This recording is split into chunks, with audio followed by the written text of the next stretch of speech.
하버드 대학의 석자 교수였고 또 세속도시라는 아주 유명한 책을 쓴 하비 콕스 박사가 현대를 이렇게 일컬었습니다. 익명의 시대다. 익명의 시대.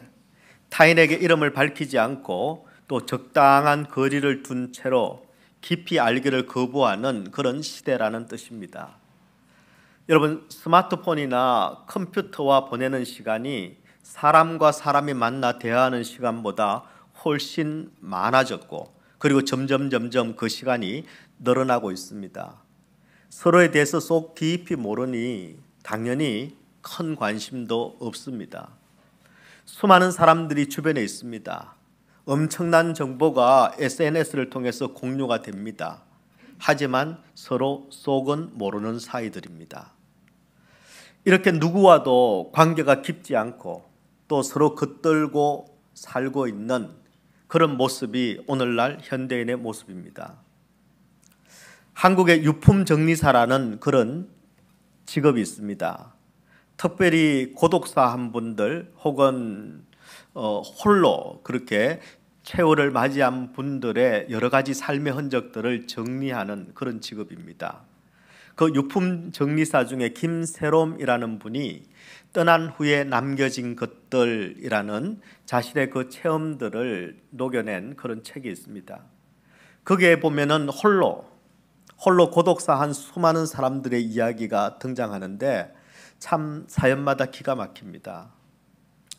한 평밖에 안 되는 고시원에서 혼자 몸부림치다가 외롭게 죽어간 사람의 사연이 있습니다.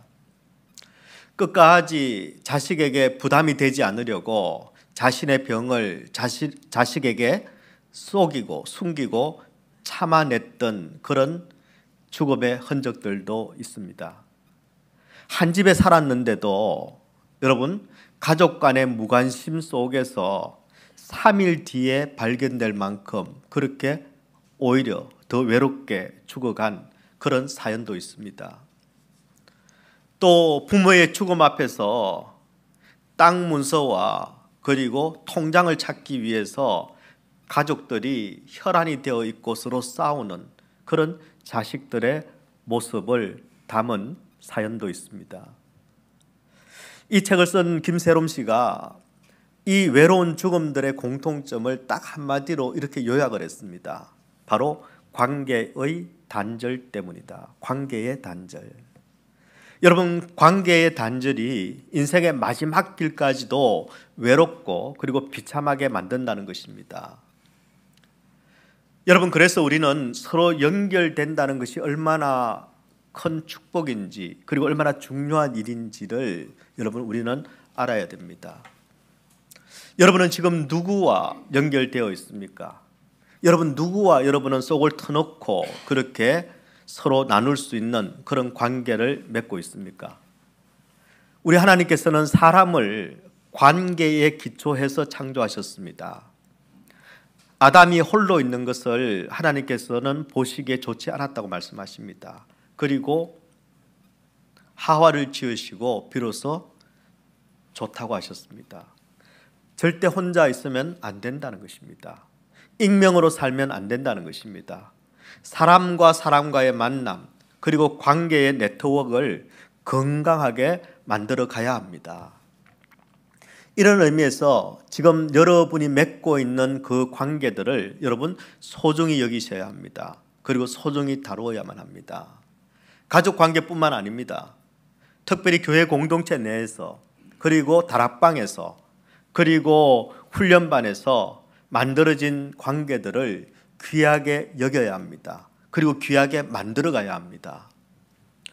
그런데 여러분, 사실 사람과의 연결, 그것 이상으로 우리에게 더 중요한 연결이 있습니다.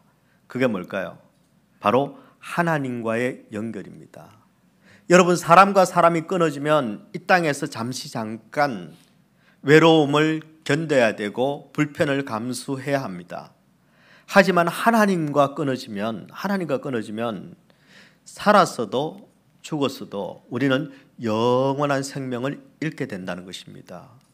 그래서 여러분, 저와 여러분이 하나님과 바르게 연결되어야, 그래야 살았어도 죽었어도 참 생명을 누릴 수 있습니다. 우리 얼마인 사랑의 교회 모든 성도들이 하나님과 바르게 연결되고 그리고 끝까지 영원히 참 생명을 누리게 되시기를 축원합니다. 그런데 하나님과 우리가 바로 연결되려면 여러분 무엇이 우리에게 필요할까요? 저는 주신 본문을 중심으로 바로 이 문제를 여러분과 함께 정리하려고 합니다. 바라기는 지금 내 삶이 늘 외롭고 고독하다. 슬픈 영화를 보면 눈물이 나고 낙엽 떨어지면 마음이 싱숭생숭하다. 만약 이런 분들이 있다면 누구를 만나도 뭘 해도 내 마음이 공허하다 하는 분들이 있다면 오늘 주신 말씀을 통해서 그 근본 원인을 바르게 점검하고 확인하고 또 고치는 시간이 되기를 축원합니다. 자, 그렇다면 과연 하나님과 바르게 연결되어서 영과 육의 참 생명을 우리가 풍성히 누리고 살려면 무엇이 우리에게 필요할까요? 첫 번째, 바른 소리를 들어야 합니다. 바른 소리를 들어야 합니다. 여러분, 세상에는 크게 세 가지의 소리가 있습니다. 이 몸 안에서 나는 내면의 소리가 있습니다. 몸 바깥에서 들려오는 세상의 소리, 사람의 소리가 있습니다. 그런가 하면 또 다른 한 소리는 내 몸과는 관계없는 영원한 소리가 있습니다. 바로 하나님의 소리입니다. 하나님의 소리. 여러분은 이 세 가지 소리 중에서 어떤 소리를 제일 많이 듣고 사십니까?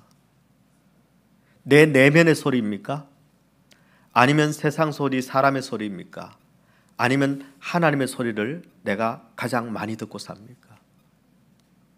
보편적으로 이 땅을 살아가는 많은 사람들은 자기 내면의 소리 그리고 세상 소리를 제일 많이 듣고 살아갑니다. 여러분, 사이버 보안 회사인 노드VPN이라는 곳에서 연구를 했습니다. 실험을 했습니다.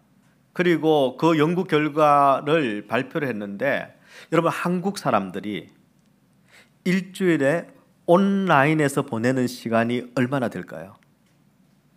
한 주간에 온라인에서 보내는 시간이 얼마 정도 될까요? 네? 69시간이었습니다. 69시간. 하루에 한 10시간을 보내는 겁니다. 온라인에서. 예. 이게 근데 2021년 통계입니다. 지금은 더 늘어났을까요? 줄어들었을까요? 더 늘어났겠지요. 여러분, 이 시간은 일주일 중에 3일에 해당되는 시간입니다. 목이 메지요. 그리고 여러분, 지금의 평균 수명으로 계산할 경우에 평생 34년을 인터넷으로 보낸답니다. 34년. 당연히 한국이 아시아 국가 중 1등입니다. 예.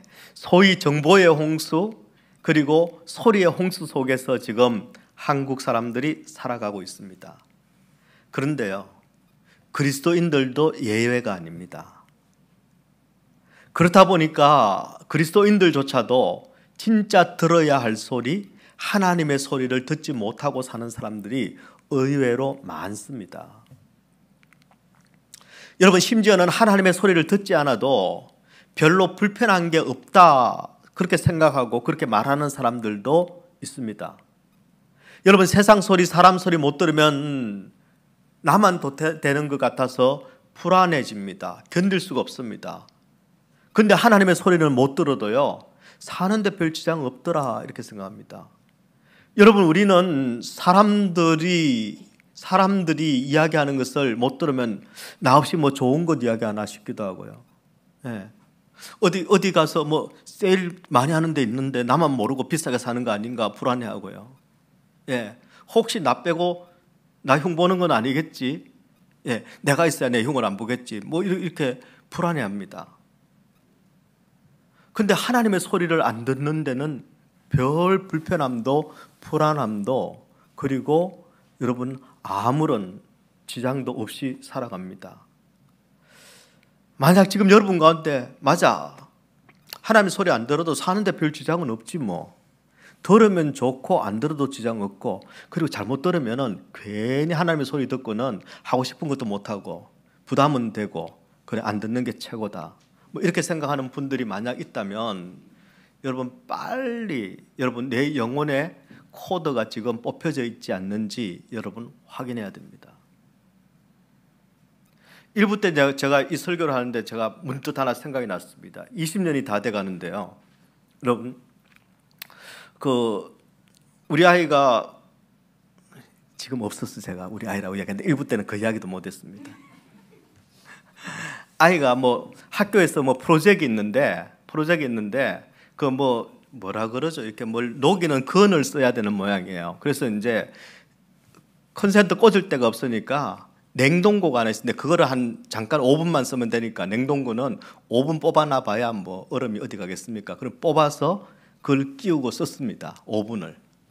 그리고 난 다음에 빼고는 다시 냉동고를 끼우지 않았습니다. 그리고 3일 뒤에 그거를 뽑혀 있다는 것을 발견을 한 겁니다.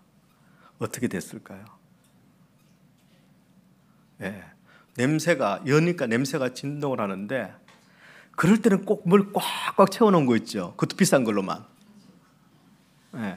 안에 있는 내용물들이 다 상해서 버려야 했습니다.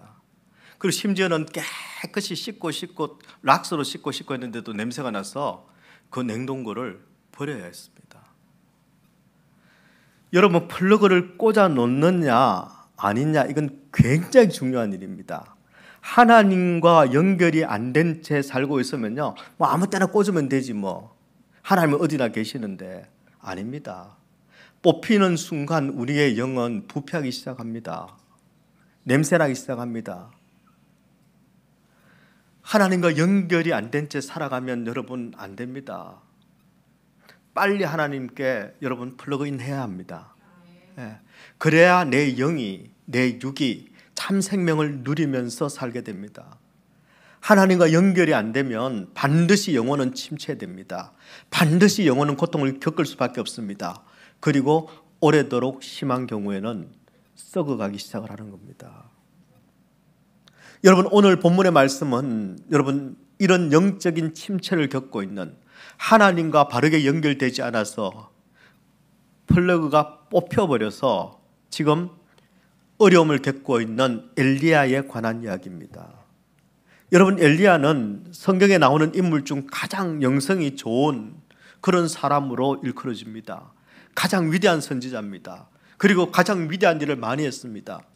오늘 19장에 나오는 이 엘리야가 그런데 18장에 나오는 엘리야와는 정반대의 모습을 보여주고 있습니다. 여러분 18장에 나오는 엘리야, 여러분 바알 선지자, 아세라 선지자 850대 1로 여러분 영적 전투를 벌였고 그리고 승리했습니다. 그리고 3년 6개월 동안 있었던 이 북이스라엘의 지긋지긋한 이 가뭄을 하나님의 능력 가운데 이 엘리야가 해결합니다. 그리고 여러분 18장 마지막 절에 보면은 여러분 아합의 마차가 빗속을 달려가는데 그 빗속을 마차보다도, 왕의 마차가 가는 그 속도보다도 더 빨리 달리는 그런 초인적인 능력을 드러냈습니다. 비공식 마라톤 세계 기록입니다, 이게. 예. 근데 이 모든 것들은 하나님과 연결되어 있을 때의 엘리야의 모습입니다. 그런데 엘리야가 19장에 들어서면서 전혀 딴 사람이 되어버립니다. 이게 그 사람 맞나 싶습니다. 이유가 무엇일까요? 하나님과 연결되어 있을 때, 하나님의 소리만 듣고 있을 때 그 엘리야가 위대했는데, 사람의 소리를 듣기 시작하고 자기 내면의 소리에 귀 기울였을 때 엘리야는 딴 사람이 되어버렸다는 것입니다. 그렇게 당당했던 그 엘리야가 여러분 이세벨의 한마디에 무너져 버립니다. 2절 말씀에 보면 이세벨이 사신을 엘리야에게 보냅니다. 그리고 이렇게 이야기합니다. 내가 내일 이맘때에는 반드시 네 생명을 저 사람들 중 한 사람의 생명과 같게 하리라. 그렇게 하지 아니하면 신들이 내게 벌 위에 벌을 내림이 마땅하니라 한지라. 이세벨이 자기가 사랑하던 그 바알과 아세라 선지자들이 죽임을 당한 것을 보고 이야기합니다. 내가 반드시 너를 죽이고 말겠다. 밤길 조심해라 이렇게 이야기를 한 거죠. 사신을 보내서. 여러분, 그런데 어이없게도 엘리야가 자기를 죽이고 말겠다는 이 이세벨의 소리를 듣고 바로 주저앉아 버립니다. 싸우기도 전에 지레 겁을 먹습니다. 망연자실합니다. 근데 여러분, 정말 어이없는 일이 무엇인지 아십니까? 이세벨의 말을 듣고는 두려워한 이 엘리야, 주눅이 들어서 도망을 갔는데 정작 엘리야를 죽이겠다고 선포한 이 이세벨은 여러분 열왕기상 19장에 보면 어디에도 실제로 엘리야를 죽이기 위해서 아무런 일도 하고 있지 않다는 것입니다. 한마디로 말하자면 이 이세벨의 소리는 그냥 공포탄에 불과한 것이었습니다. 근데 여러분, 우리도 그럴 때가 있습니다. 내게 들리는 사람의 소리, 내게 들리는 환경의 소리 때문에 내가 괜히 주눅 들고 괜히 주저앉을 때가 있다는 것입니다. 여러분, 실제로 그 사람이, 그 환경이 내게 어떤 일도 할 수 없는데 그 소리만 듣고도 두려움에 휩쓸릴 때가 우리에게 있다는 것입니다. 여러분, 의사의 말 한마디 때문에 여러분 이제 내가 죽었구나, 전문가의 말 한마디 때문에 내가 이제 망했구나, 직장 상사의 말 한마디 때문에 나는 이제 뭐 먹고 사나, 권세 있는 자의 말 한마디 때문에 야, 세상 살기 힘들다, 죽겠다. 여러분, 하나님의 소리보다 사람의 소리를 더 크게 듣는 순간 우리는 흔들리기 시작하는 것입니다. 여러분, 사람의 소리에 흔들리지 마십시오. 살리고 죽이는 권세는 오직 하나님께 있습니다. 사람이나 세상이 우리를 어떻게 못합니다. 그래서 우리는 하나님의 소리만 듣고 따라가면 됩니다. 요한복음 10장 27절에서 우리 주님께서는 이렇게 말씀하십니다. 내 양은 내 음성을 듣는다. 내 양은 내 음성을 들으며 나는 그들을 알며 그들은 나를 따르느니라. 하나님의 소리를 듣고 하나님의 소리를 따라가야 우리는 죽음의 구덩이가 아니라 영원한 생명의 영광 가운데로 나아갈 수 있다는 것입니다. 이렇게 엘리야는 사람의 소리 때문에 흔들립니다.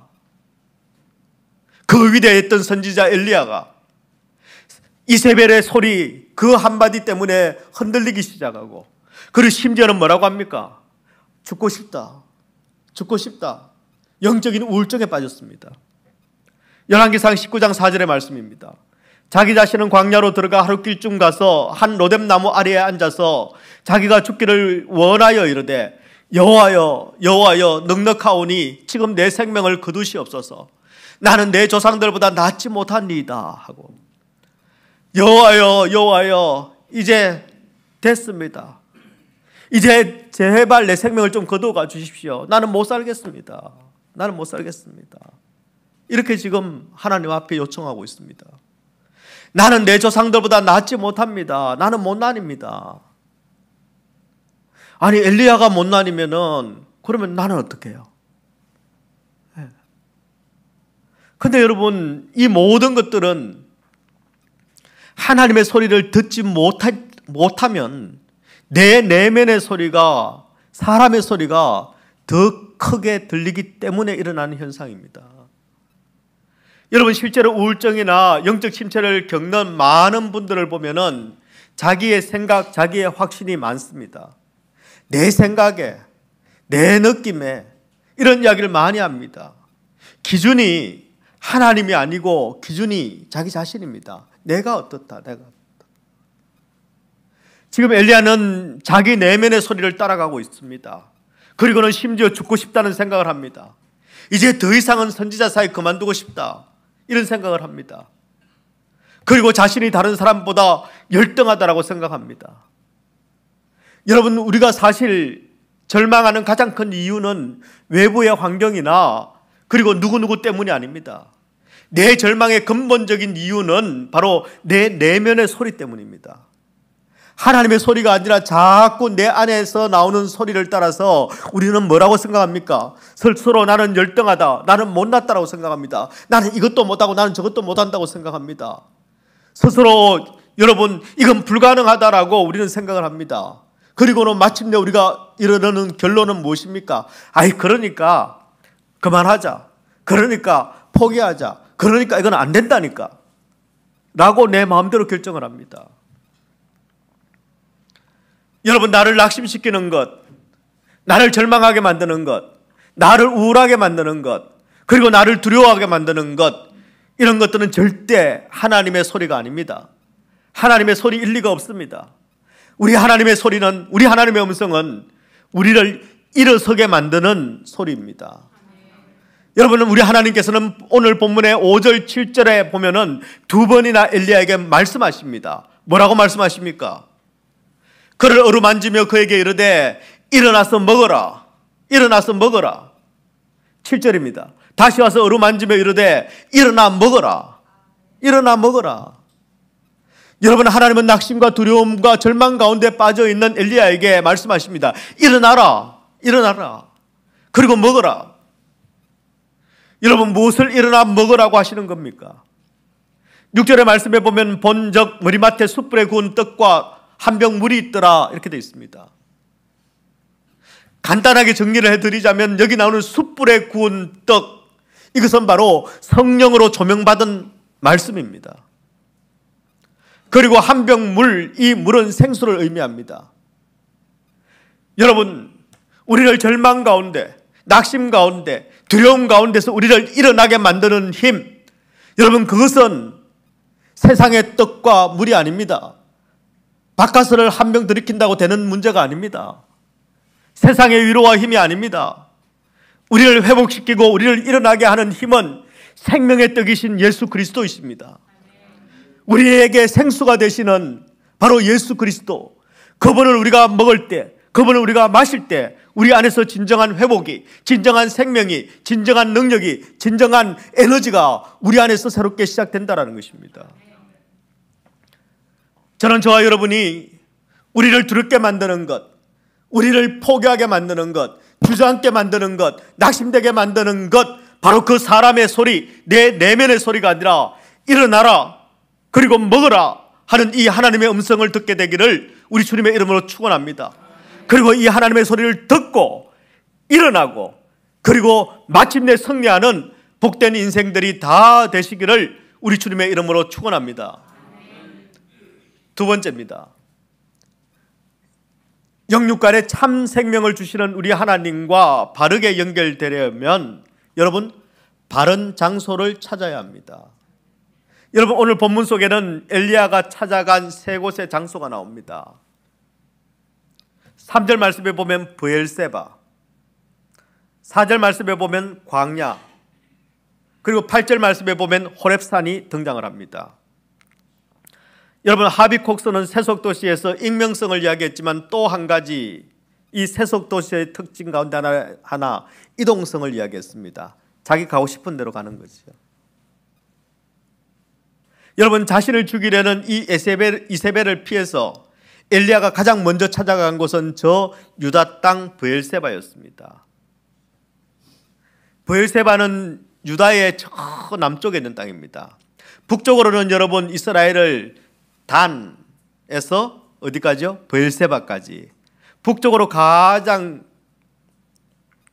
위에 있는 도시가 단이고 가장 아래에 있는 도시가 브엘세바입니다. 그러니까 브엘세바는 저 유다 땅의 끄트머리에 있는 그런 땅입니다. 근데 엘리야는 어디에 선지자입니까? 아합 이세벨이니까 북이스라엘의 선지자입니다. 북이스라엘의 선지자인데 여러분, 하나님께서 그 북이스라엘 어두운 땅 가운데 아합 시대에 가장 위대하게 쓰시기 위해서 여러분 부른 이 엘리야가 인생의 고난이 닥치자 어디로 갑니까? 북이스라엘 사명의 땅이 아니라 바로 한번 살아보겠다고 저 유다 땅 브엘세바 끝까지 갑니다. 내려갑니다. 브엘세바까지 이르렀는데 그것도 불안합니다. 그래서 사환만 남기고 자기 혼자 광야로 깊이 들어갑니다. 그리고는 드디어 로뎀 나무 아래에 앉아서 이제는 하나님 앞에 죽기를 간청합니다. 여러분, 이세벨을 피해서 살겠다고 찾아간 곳에서 엘리야는 역설적이게도 그곳까지 가서 죽여달라고 그렇게 얘기합니다. 여러분, 엘리야가 정말 죽고 싶었을까요? 저는 아니라고 봅니다. 아니 정말 죽고 싶었다면 편하게 그냥 있으면은 아합이 이세벨이 다 죽여줄 텐데 뭐하러 힘들게 저 남유다의 저 땅끝 덩어리까지 그리고 거기까지 갔을까요? 아니 거기까지 왜 갔습니까? 이세벨을 피해서 도망왔다는 것은 살고 싶어서 온 것 아닙니까? 그런데 살고 싶어서 도망온 바로 그곳에서 지금 죽고 싶다, 죽여주십시오, 죽기를 간청하고 있습니다. 왜 그랬을까요? 엘리야는 지금 하나님과 바르게 연결되어 있지 않기 때문입니다. 더군다나 하나님과 접촉되지 않는 잘못된 장소에 가 있기 때문입니다. 하나님의 소리를 들을 수 있는 장소가 아니라 리셉션이 안 좋은 자리에 가 있는 겁니다. 여러분 아십니까? 살리는 곳이 있고 그리고 죽이는 곳도 있습니다. 아무리 보기 좋아도 하나님과 연결되어 있지 않으면 그건 다 죽는 자리입니다. 다 죽이는 자리입니다. 여러분 미국이 살기 좋다고 여러분 불법 체류자들이 얼마나 많이 몰려들고 있습니까? 근데 아십니까? 이 미국도 그렇게 살기 좋아 보여도 하나님과 연결되지 않으면 이 땅도 죽음의 땅입니다. 여러분 과테말라 산지처럼 저 캄보디아의 시골처럼 아무리 척박한 땅이라 하더라도 하나님과 연결만 되면, 하나님과 접속만 되면 그곳은 살아나기 시작합니다. 살리는 땅이 됩니다. 보기에 너무 좋아서 저기 가면 반드시 잘 살 수 있어, 행복하게 살 수 있어, 잘 살 수 있어 해서 롯이 어디를 찾아갑니까? 소돔과 고모라를 찾아갑니다. 딱 보니까 이건 답이에요. 저기 가서 살아야 돼. 사람이 태어났으면 저기 가서 살아야 돼. 예. 여러분 그 소돔과 고모라는 어떤 땅이었습니까? 결국은 다 죽는 땅이었습니다. 죽는 땅입니다. 예, 직업을 잃고 일자리를 잃고 비즈니스는 파산나고 그래서 어떻게 어디 가면은 내가 우리 가족이 살 수 있을까 해서 여러분 나오미 가족이 찾아간 곳이 모압 땅 아닙니까? 저기서는 배 굶지 않고 살 수 있다 우리가. 그곳에 가서 어떻게 됐습니까? 나오미만 빼고 다 죽어버리지 않았습니까? 모압은 살자고 간 곳이지만 그 땅은 죽는 땅이었습니다. 죽이는 땅이었습니다. 여러분 엘리야는 지금 살려고 깊은 광야로 들어갑니다. 그러나 그 깊은 광야, 이세벨의 소리 닿지 않는 그 깊은 광야 로뎀 나무 아래, 그곳은 바로 엘리야가 죽는 곳입니다. 엘리야를 죽이는 곳입니다. 여러분 혹시 로뎀 나무 본 적 있습니까? 예, 감사합니다. 저도 못 봤거든요. 그래서 준비했습니다. 사진. 예. 여러분 로뎀 나무는 보시는 것처럼 쌀이과에 속하는 그런 나무입니다. 한마디로 잎이 그늘을 만들지 못합니다. 혹시 시골에서 자라나신 분들 옛날에 쌀이나무로 이렇게 빗자루 만드는 거, 예. 그 성경을 제대로 알려면 시골 출신이어야 합니다.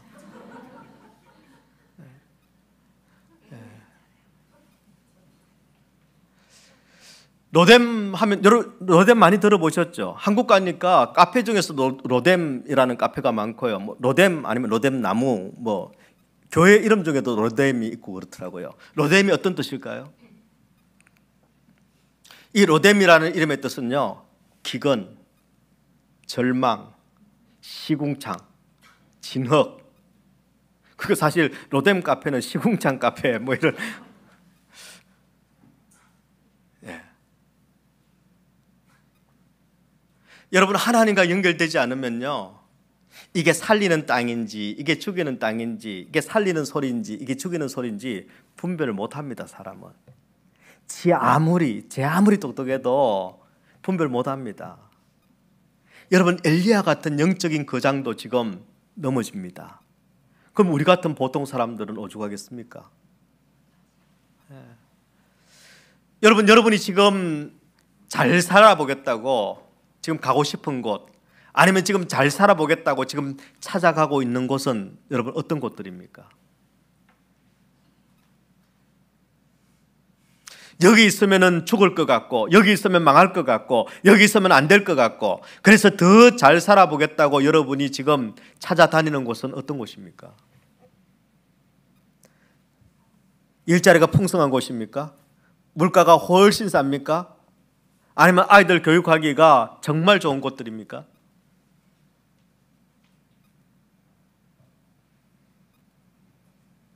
여러분, 우리는 하나님께서 심어주신 곳, 때로 어렵고 힘들다 하더라도 하나님께서 심어주신 곳을 떠나면 안 됩니다. 옮기는 것도 내 마음대로 옮기면 안 됩니다.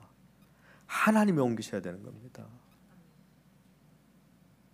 여러분, 우리 가정, 내가 다니는 직장, 그리고 믿음의 공동체인 교회, 여러분, 내 마음대로 택한 것 같아도, 내가 결정한 것 같아도 그렇지 않습니다.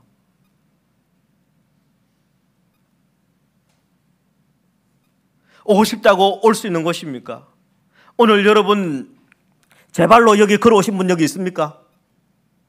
없잖아요. 다 차 타고 오셨잖아요. 근데 차만 탄다고 해서 다 여기 올 수 있습니까? 아닙니다. 차만 있으면 어디든지 가지 뭐. 아닙니다. 하나님께서 부르셔야 올 수 있는 겁니다. 우리가 여기 있다는 것은 하나님께서 우리를 부르셨다는 것입니다. 그리고 하나님께서 사명을 주셨다는 것입니다. 그리고 하나님께서 심으셨다는 것입니다. 결국은 사명의 자리를 벗어난, 이스라엘을 떠나서 저 깊은 광야로 들어간 엘리야를 하나님은 거기까지 찾아오셨습니다. 그리고 회복시키십니다. 오늘 본문 19장 5절의 말씀에 보면요, 로뎀 나무 아래에 누워 자더니 천사가 그를 어루만지며 그에게 이르되 일어나서 먹어라 하는지라. 일어나서 먹어라 하는지라. 먹는 이야기가 많으니까 오늘 마치고 꼭 점심 많이 드시고 가십시오. 8절의 말씀에 보면요, 이에 일어나 먹고 마시고 그 음식물의 힘을 의지하여 40주 40야를 가서 하나님의 산 호렙에 이르니라. 하나님의 산 호렙에 드디어 엘리야가 거기까지 이르렀습니다. 여러분, 우리는요, 아무리 도망가도 결국은 하나님의 손에 끌려서 호렙산으로 돌아올 수밖에 없는 사람들입니다. 네. 암만 도망가도요, 하나님의 손에 끌려서 호렙산으로 돌아올 수밖에 없는 존재들입니다. 다만 사람마다 차이는 있습니다. 조금 똑똑한 사람은요, 자진납세합니다. 네, 자진납세하고요, 조금 고집 있는 사람은 결국은 얻어맞고 끌려가는 사람들도 있습니다. 예, 그런 차이는 있지만 결국 하나님은 우리를 하나님의 산으로, 호렙산으로 인도해 내시고야 많은 분이십니다. 어떻게 가시겠습니까, 여러분? 호렙산으로. 여러분, 브엘세바에서 호렙산까지가 직선 거리로 100마일입니다. 100마일. 100마일이면 어느 정도냐면요, 예, 아합 왕의 마차와 경주할 때 엘리야 같으면, 젊은 시절의 엘리야, 예, 뭐 젊은 시절 그래봐야 며칠 전이죠. 그 엘리야 같으면은 한나절이면 뛸 수 있는 거리입니다. 근데 우리는 예, 하루에 10마일을 만약에 걷는다면 열흘이 걸립니다. 하루에 10마일. 예. 그러니까 장정이 걸어가면요, 한 열흘 하면 왔다 갔다 왕복도 하는 그런 거리입니다. 근데 엘리야는 얼마나 걸렸을까요? 엘리야는 40주야가 걸렸습니다. 꼬박 40일 걸렸습니다. 꼬박 40일. 열흘이면 왕복할 수 있는 그 거리를 40일이나 걸려서 갔습니다. 무엇을 의미할까요? 여러분, 하나님이 원하시는 곳, 하나님이 인도하시는 자리로 돌아가야지. 영적으로 병들어 있는 이 엘리야에게는 너무너무 힘들고 너무너무 부대끼는 자리였다는 것을 이야기해 주고 있는 겁니다.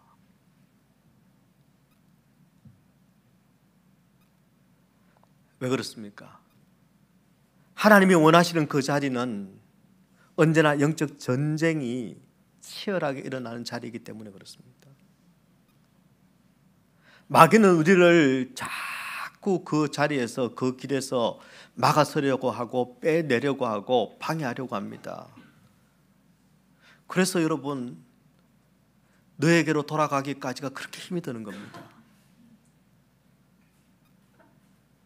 예배의 자리 여러분 쉽지 않습니다. 기도의 자리 여러분 쉽지 않습니다. 사명의 자리 쉽지 않습니다. 사역의 자리 쉽지 않습니다. 영적 에너지가 무지무지하게 많이 드는 자리입니다. 영적인 방해가 너무너무 많이 드는 자리입니다. 오죽하면은 열흘이면 왕복할 수 있는 거리를 40주야나 걸려서 갔겠습니까? 나는 쉽던데. 기도가 제일 쉬웠어요. 예배가 제일 쉬워요. 사역이 제일 즐거워요. 이런 분들 혹시 계십니까? 다 그런 분위기네요. 우리 교회는. 그런 분위기는 왜 가능한가? 여러분, 마귀의 공격보다 성령의 도우심이 더 압도적이기 때문이에요. 압도적이기 때문이에요. 다른 말로 하면 여러분, 성령의 도움이 없이는 우리는 누구도, 여기에 있는 누구도 이 자리에 쉽게 올 수 없다입니다. 엘리야가 40주야가 걸렸다니까요. 엘리야가. 그래서 우리가 해야 될 일, 여러분, 날마다 성령 충만을 구해야 합니다. 날마다 성령의 도움을 구해야 합니다. 제일 똑똑한 사람은 누구라고요? 제일 똑똑한 사람은 자기가 바보인 줄 알고 성령님께 지혜를 구하는 사람이 제일 똑똑한 사람이죠. 제일 바보 같은 사람이 자기가 똑똑한 줄 알고 하나님 앞에 안 묻는 사람이 제일 바보 같은 사람이지요. 저는 저와 여러분이 하나님께 바르게 연결되기를 축원합니다. 그리고 하나님이 원하시는 자리, 그 자리를 자진 납치합시다. 하지만 행여 여러분 가운데 그 자리가 너무나 소중하기 때문에, 그 자리가 너무나도 영화롭기 때문에, 그 자리가 너무나도 영광스럽기 때문에 마귀의 공격이 지나치리만큼 심한 분들도, 그걸 겪고 있는 분들도 혹은 있을지 모르겠습니다. 그렇다 하더라도 그 길은 가야 합니다. 40주야가 걸리더라도 가야 합니다. 울며 내가 옵니다. 주님께는 내가 울며 가더라도, 기어가더라도, 무릎이 깨지더라도 그 길은 포기해서는 안 됩니다. 가야 합니다. 그러나 저는 기도합니다. 우리 얼바인 사랑의 그 모든 성도들이 하나님께 제대로 연결되어 있어서 하나님께서 원하시는 자리 호렙산까지 찬양하며 함께 기도하며 그리고 즐겁게 가기를 주님의 이름으로 축원합니다. 한국에 사는 한 자매의 간증을 나누고 말씀을 제가 마무리하려고 합니다. 부모가 이혼을 해서 아버지와 함께 같이 살던 그런 작은 소녀가 있었습니다. 초등학교 1학년이 됐을 때 아버지가 재혼을 해서 새 엄마를 맞이했습니다. 초등학교 1학년 작은 소녀였는데요. 근데 이 새 엄마가 그 뿅아리 같은 그 아이를 얼마나 학대를 했는지 모릅니다. 상상을 초월할 정도였습니다. 팥쥐 엄마였던 것 같아요. 신데렐라 엄마였던지. 자기가 화가 났다고 아이를 눕혀놓고 화가 풀릴 때까지 그냥 애를 때렸습니다. 그리고 입에 담을 수 없는 저주를 아이한테, 초등학교 1학년인 그 작은 아이한테 저주를 퍼부었습니다. 어떤 때는 기분 나쁘다고 자고 있는 아이를 불러다가 또 아무 이유 없이 두들겨 팼습니다. 그래도 아이는 아빠에게 한마디도 하지 않았습니다. 할 수가 없었습니다. 왜냐하면 이 새엄마가 퍼부은 저주 중에는 너 때문에 이혼했다, 너네 아빠가. 그 말을 듣고 혹시 나 때문에 재혼한 아빠가 또 이혼하게 되면 어떻게 하느냐 하는 생각이, 초등학교 1학년인데 그런 생각이 들었습니다. 그래서 아빠한테는 아무 이야기도 못했습니다. 근데 그렇게 놀랍게도 그런 절망적인 상황에 처해 있던 이 아이의 인생 안으로 복음이 들어왔습니다. 친구의 손에 이끌려서 교회를 간 겁니다. 교회를 다니기 시작하면서 점점 그 영이, 그 육이 회복되기 시작을 합니다. 근데 한 가지, 교회를 열심히 다니고 말씀도 열심히 읽고 기도도 열심히 했는데 마음 깊은 곳에는 해결되지 않는 그런 자기 정죄가 있었습니다. 내가 잘못해서 이런 고통을 당하는 거야. 새엄마 말처럼 나는 나쁜 아이야, 쓸모없는 아이야. 그때 나 때문에 엄마 아빠가 이혼한 거야. 그런 자기 내면의 소리가 끊임없이 들립니다. 결국은 공황장애를 앓기 시작합니다. 우울증이 걸렸습니다. 자살 충동을 느끼며 살아갑니다. 그리고 실제로 자살 시도까지 합니다. 너무나도 절망적인 상황 가운데 빠져 있었습니다. 이 절망적인 상황 가운데 내가 할 수 있는 건 아무것도 없는 이 자그마한 이 여자아이. 근데 하나님이 이 아이를 만져주셨습니다. 하나님의 음성을 이 작은 아이에게 들려주셨습니다. 내가 너와 함께 있으니 너는 두려워하지 마라. 내가 너와 함께 있다. 너 두려워하지 마라. 바로 여호수아 1장 9절의 말씀을 우리 하나님의 음성으로 들려주셨습니다. 그 짧은 한마디의 음성, 내가 너와 함께 있다. 두려워하지 마라. 이 음성이 그 아이를 완전히 바꾸어 놓았습니다. 그 아이가 살아나게 되었습니다. 자살 충동이 사라졌습니다. 그토록 자신을 괴롭히던 공황장애가 깨끗이 나았습니다. 우울증도 치료됐습니다. 그리고 지금은요, 기도의 소원대로 정말 믿음 좋은 남편을 만나서 예수를 잘 믿는 행복한 가정을 이루며 지금도 살고 있다고 합니다. 여러분, 신앙생활이라는 것은 오늘 예수를 믿고 오늘 부자가 되고 오늘 건강해지는 그런 1차원적인 것이 아닙니다. 물론 그럴 수도 있습니다. 그러나 여러분, 우리의 영육이 병들어 있을 때, 점점 지쳐갈 때, 아무것도 보이지 않는 인생의 광야길에 그저 망연자실하게 주저앉아 있을 때,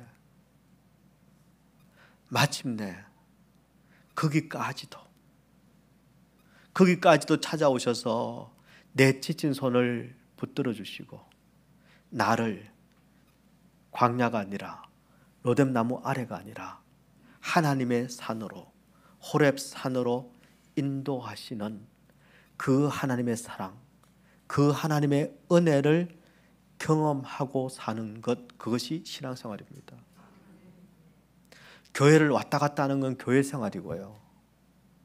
교회 생활이고, 신앙생활은 바로 그 하나님, 나를 찾아오시는, 내가 어디에 있든지 저 브엘세바, 저 광야 끝까지 도망가더라도 끝까지 나를 놓치지 않고 찾아오셔서 기어코 내 손을 붙들고 호렙까지 인도하시는 그 하나님의 사랑, 그 은혜, 그걸 경험하고 사는 것, 그게 신앙생활입니다.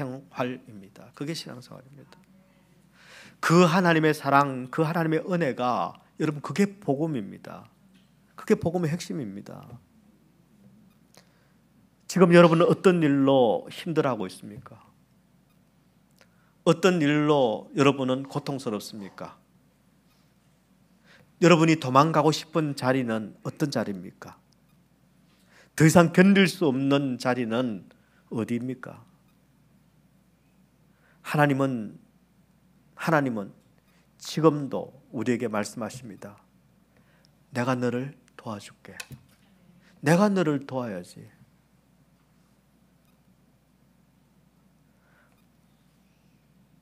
우리 아버지는 나를 도우시는 분이십니다. 그리고 이 세상에 나를 완전히 도와주실 분은 우리 아버지 외에는 계시지 않습니다. 근데 그 하나님께서 말씀하십니다. 내가 너를 도운다. 내가 너를 책임진다. 그 하나님의 음성을 들어야 합니다. 그 하나님의 음성을 꼭 들어야 합니다. 하나님 지금 말씀하고 계십니다. 그리고 그 하나님의 초청을 여러분 거절하면 안 됩니다. 하나님의 음성을 제대로 듣고 제대로 반응하고, 그래서 하나님 손 붙들고 일어서서 하나님을 따르는 인생, 하나님과 바르게 연결되어 있기에 내 처지, 내 상황, 내 형편이 아니라 하나님의 은혜와 사랑만큼 살아가는 인생, 그래서 승리하고야 마는 그런 축복 인생들이 다 되시기를 우리 주님의 이름으로 축원합니다.